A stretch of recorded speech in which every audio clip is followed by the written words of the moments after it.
Hello, my name is Justin Loth, and today we're going to be talking about the Manhattan Project and its effect on Wisconsin. It's the 1930s.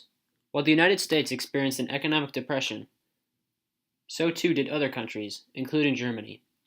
With Hitler coming into power as Chancellor in 1933, he immediately set into motion his vision of the Third Reich, or the Third German Empire. By 1935, Hitler publicly announced his rearming of Germany's Air Force, the reinstitution of a national draft, and his rearming of the nation after Germany's military forces had been crippled by the Treaty of Versailles.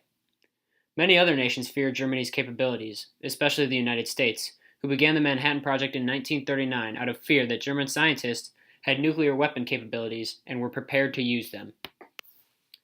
President Franklin Delano Roosevelt began investing in nuclear weapons in 1940 by setting up the Advisory Committee on Uranium, eventually changed to the Office of Scientific Research and Development, or OSRD, to research uranium's potential role as a weapon. OSRD combined with the Army Corps of Engineers to form the Manhattan Project. Research was performed at many sites around the U.S. and Canada, consisting of scientists from many countries and refugee scientists from war-torn countries, but it was predominantly focused in Los Alamos, New Mexico. This was where the first atomic bomb was successfully detonated, leading to the development of the only two atomic bombs used in history, one on Hiroshima and one on Nagasaki. These bombs use energy released from splitting the particles of the nucleus of an atom, in this case, uranium and plutonium. While the two bombs dropped on Japan effectively ended the war in the Pacific, the need for nuclear weapons remained in the United States, which was still threatened by tensions with the USSR and the spread of communism. The United States and the Soviet Union held high tensions for decades following the end of World War II.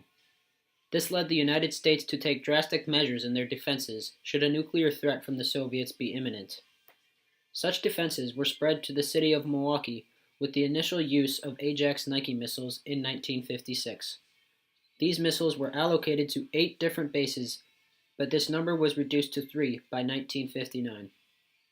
Southeastern Wisconsin was prepared to fire missiles at any Soviet plane that flew over U.S. airspace directly north of Wisconsin, and any nuclear weapon that was dropped from a Soviet plane over U.S. airspace.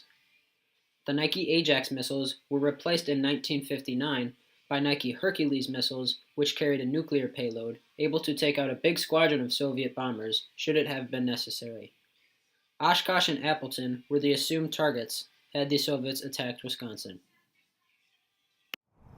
I'm standing here at Hillcrest Park in Waukesha, where a Nike missile base was prepared to fire a nuclear payload at presumably a Soviet airstrike 60 years ago.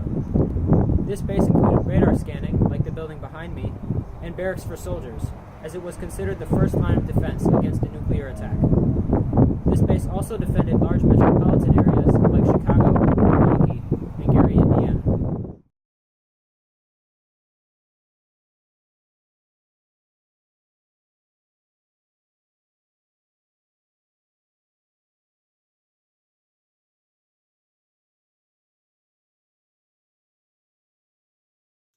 The Manhattan Project has had a profound impact on the world today.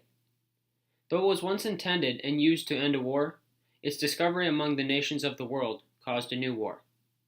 Even today's world still finds nuclear weapons ready to be fired by several countries. Milwaukee may not have been the biggest or most economically important city in the 1960s, but when her people were threatened by nuclear war, she took up the call to defend Wisconsin and the Midwest.